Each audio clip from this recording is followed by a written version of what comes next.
સૌપ્રથમ તો આજે દુર્ઘટનામાં લોકો મૃત્યુ પામે એમને હું શ્રદ્ધાંજલિ અર્પણ કરું છું. પ્રભુ એમના આત્માને શાંતિ આપે અને એમના પરિવારને ખાસ પ્રભુ હિંમત અને શક્તિ આપે આ દુઃખ સહન કરવાની, કંઈ બહુ મુશ્કેલીનો સમય છે. આપણે સૌ જાણીએ છીએ.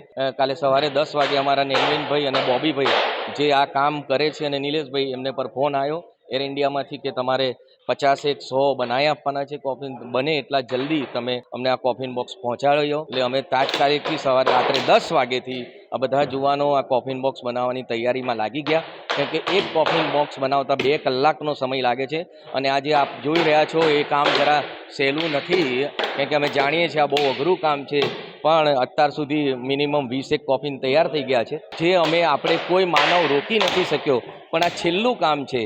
એમના સ્વજનો પાસે આ મૃતદેહ પહોંચી શકે. છેલ્લા 20-22 વર્ષથી અમે કોફિન બોક્સ બનાવીએ છીએ, પણ આ પરિસ્થિતિ જોઈને અમને ખુદનું બી અંદરથી આત્મા રડે છે. આજ સુધી અમે આવી કપડી પરિસ્થિતિ કોઈ દિવસ જોઈ નથી. મેસેજ અમને અમદાવાદથી ઇન્ડિયન એરલાઇન્સમાંથી આવ્યો કે આટલી કોફિન બોક્સનો રિક્વાયરમેન્ટ છે 100, અને ગવર્મેન્ટ તરફથી બી અમારી જોડે વાત કરવામાં આવી ગવર્મેન્ટ હોસ્પિટલથી કે તમે કોફિન બોક્સ બનાવો છો તો અમને આટલી રિક્વાયરમેન્ટ છે, જો તમે કરી આપતા હોય તો સારું. અત્યારે બપોર સુધીમાં અમે 50 કોફિન બોક્સ તૈયાર કરીશું અને બપોરે 2:30 વાગ્યા સુધી, અને એના પછી બીજા 50 કરીને રાત્રે મોકલીશું. એટલે ટોટલ 100 કોફિન બોક્સની રિક્વાયરમેન્ટ છે.